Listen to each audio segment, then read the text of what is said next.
Sure, David. The coolest job. It is. It's a very cool job. I'm the director of the online and social media division for the Army. So part of my responsibilities involve managing the Army's website, army.mil. Yeah. And the other half is social media. We stood our division up about 6 months ago because my boss, Major General Kevin Bergner, recognized the importance of social media and what that means to get our message out to the world. Right. So what does that mean? What kind of social media are you into? What sort of tools are you using? Well, the four major platforms that we're using right now, David, really recognizing that we've got limited resources and limited people to accomplish them right now, are Flickr, YouTube, Facebook, and Twitter. And so that's where we're at right now. And really what we use to get there is determining what's the most relevant thing we can use within our resource confines that we can play on.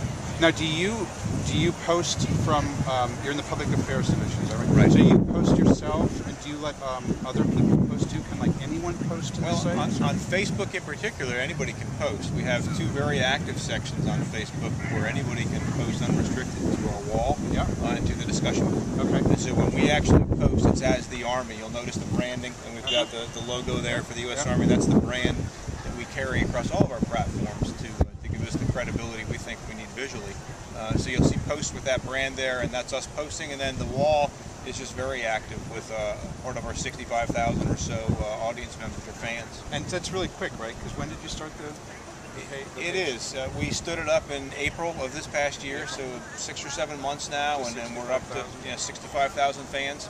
There's 1.1 million service members in uniform. So you got a ways to go. So we do, but we think 65,000 is a good start. It's a good start. And you know, what strikes me is that so many people in the Army are young. I mean, and you're also trying to recruit young people.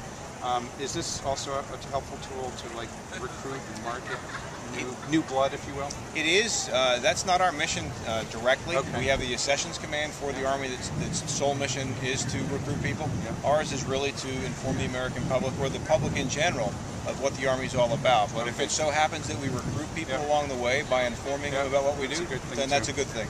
Tell me a little bit about things that, breaking kind of news. I mean, let's say there's something going on in the Middle East or something. Is that something you get involved with? You know, the whole, there's something that's bad that's happened or something that's good that happened, that kind of communications? Right now, it's not been. We've not had anything, at least in our time, that we've used it as a tool to do that. In fact, we've got the Department of Homeland Security coming to us in a couple of weeks with the same forum we met with today to talk about what they do in a crisis communication perspective and how they use it. But what we do is use it for things that we think are important. Just a couple of weeks ago, when we launched Sergeant First Class Monty's Medal of Honor website, when he was awarded the Medal of Honor, we used Facebook as one of our primary social media tools to push it out. Okay. And it was very interesting because we came back with the statistics afterwards for just a 3-day snapshot that we did. 20% of the referrals for the whole website for the Army came from Facebook. Really? In that one time? In that 3-day time period. Wow, so that's some real data. It is. Yeah, so now the general should be really happy, yeah. right? No, we were pretty impressed with that. Awesome. Hey, thanks a lot. It was really great to speak with you. Well, thank you, David. Appreciate it. Absolutely.